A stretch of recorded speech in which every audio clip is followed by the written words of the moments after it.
మార్కెట్లో విరివిగా దొరుకుతున్న ద్రాక్ష పళ్లను చూస్తే తినాలనిపిస్తోందా? కోరికను కంట్రోల్ చేసుకోకపోతే మీ ఆరోగ్యం రిస్క్ లో పడినట్టే. తెల్లవైనా నల్లవైనా ఏ ద్రాక్షను తిన్నా సరే క్యాన్సర్నో మరో జబ్బునో కొని తెచ్చుకోవడమే. ఇది నిపుణుల మాట. నివేదికలు స్పష్టం చేస్తోన్న నిజం. చెద నివారణ కోసం ద్రాక్ష సాగులో వాడుతున్న క్రిమి సంహారక మందులు వినియోగదారుల ఆరోగ్యానికి ఎసరు పెడుతున్న వైనంపై టీవీ9 రిపోర్ట్. పాలల్లో కల్తీ, పండ్లల్లో కల్తీ, ఆహార పదార్థాలన్నీ కల్తీమయమవుతున్నాయి.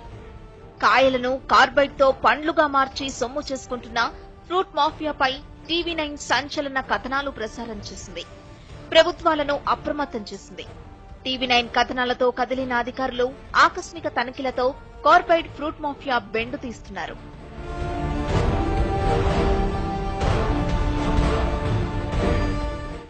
అరటి, బొప్పాయిల జాబితాలో తాజాగా ద్రాక్ష పండ్లు కూడా దడరేపుతున్నాయి.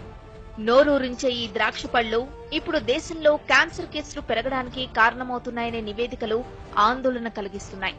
ద్రాక్ష సాగులో వాడుతున్న 52 రకాల క్రిమిసంహారక మందుల వల్ల పండ్లపై విష రసాయనాలు పేరుకుపోతున్నాయని పరీక్షల్లో తేలిందంటున్నారు నిపుణులు. ఈ క్రమంలో టీవీ9 రంగంలోకి దిగింది. పలు ఫ్రూట్ మార్కెట్ల నుంచి శాంపిల్స్ ను సేకరించి ఓయూలోని బోటనీ, ఎన్విరాన్మెంట్ డిపార్ట్మెంట్లకు పంపింది. ల్యాబ్ లో టెస్టు నిర్వహిస్తే ద్రాక్షలో రసం కాదు, కెమికల్ విషం దాగుందనే నిజం బయటపడింది. సాధారణంగా సోడియం క్లోరైడ్ లో పండ్లను కడిగితే వాటిపై ఉన్న అవశేషాలు తొలగిపోవాలి. ఈ ద్రాక్షను 24 గంటల పాటు సోడియం క్లోరైడ్ లో ఉంచిన ఈ ద్రాక్ష పండ్లపై ఎండోసల్ఫాన్, DDT లాంటి ప్రాణాంతకమైన పురుగుల మందుల అవశేషాలు అలాగే ఉండిపోయాయి. ప్రొఫెసర్ వెంకటేశ్వరరావు ఆధ్వర్యంలో జరిగిన అధ్యయనంలో ఆసక్తికర విషయాలు వెలుగులోకొచ్చాయి.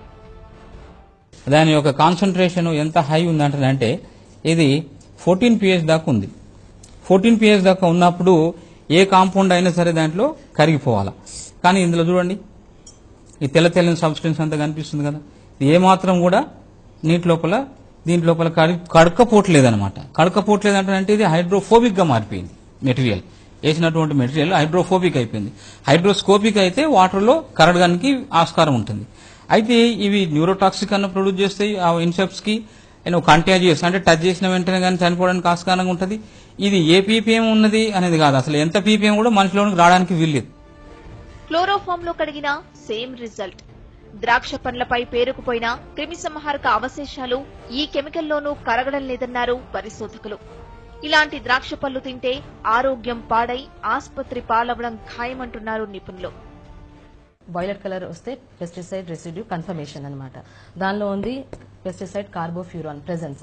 ఆ కార్బోఫ్యూరాన్ 0.01 mg/ml కాన్సన్ట్రేషన్ ఉంటే మనకు చాలా హెల్త్ హెజార్డ్ వస్తుంది. ఇప్పుడు మనం ఒక పావు కేజీ తింటే 0.01 అట్లా ఉంటే మనకు బయోమాగ్నిఫికేషన్ అవుతుంది. బయోమాగ్నిఫికేషన్ అంటే మన లోపల వెళ్ళిన తర్వాత బయటకు ఎదురు రాదు. కిడ్నీ ప్రాబ్లమ్స్ వస్తాయి, ఇంకా క్యాన్సర్స్ కూడా వస్తాయి.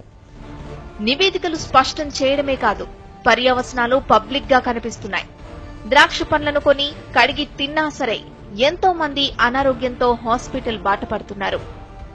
తిన్న తర్వాత కొంత సంతృప్తి కూడా ఉండదు. కానీ రీసెంట్ గా ఈ మధ్య ఇప్పుడు ఈ పెస్టిసైడ్స్ కానీ లేకపోతే వాటిని నిల్వ చేయడానికి కెమికల్స్ వాడుతున్నటువంటి కెమికల్స్ వల్ల ఆ గ్రేప్స్ కడుక్కొని తిన్నా గానీ అంటే అన్డైజెస్టివ్ గా అన్హెల్తీగా ఫీల్ అవుతున్నటువంటి సందర్భం నాకైతే ఎక్స్పీరియన్స్ అవుతుంది. కడుపులో మంటలేవడం గానీ, కొంచెం పుల్లగా ఇట్లా బేవులు రావడం గానీ, ఇట్లా డిఫరెంట్ గా కనబడుతుంది. సో ఇది మనకు ఏదైనా ఫ్యూచర్ లో ప్రాబ్లం స్టోరేజ్ అవుతుందో ఎట్లయితే తెలియకుండా ఫ్యూచర్ లో ప్రాబ్లం అయితే. వాణిజ్య పంటగా అధిక దిగుబడి ఆశతో క్రిమిసంహారక మందులను మోతాదుకు మించి వాడటం వల్లే ఈ దుష్పరిణామాలంటున్నారు నిపుణులు. ఇలాంటి పండ్లను తింటే క్యాన్సర్ బారిన పడే అవకాశాలు ఎక్కువగా ఉన్నాయంటున్నారు. అందమైన గ్రేప్స్ క్యాన్సర్ కు గేట్వేగా మారాయనే నిజం ఆందోళన కలిగిస్తోంది. ఈ సీజన్లో అత్యంత ఇష్టంగా తినే ద్రాక్ష పళ్లపై ప్రాణాంతకమైన పురుగు మందు ఉన్నట్టు ఉస్మానియా యూనివర్సిటీ స్టడీలో తేలింది. క్లోరోఫామ్ లో కడిగితే గాని ఈ పురుగు మందు బయటకు వెళ్ళడం లేదని వాళ్ళు చెప్తున్నారు. అంటే ఆ పురుగు మందు యొక్క గాఢత ఏ మేరకు ఉందో దీన్ని బట్టి అర్థం చేసుకోవచ్చు. క్యాన్సర్ లాంటి భయంకరమైన వ్యాధులు వచ్చే ప్రమాదం ఉందని వారు హెచ్చరిస్తున్నారు. కెమెరా పర్సన్ రంగాతో ఫజల్, టీవీ9 హైదరాబాద్.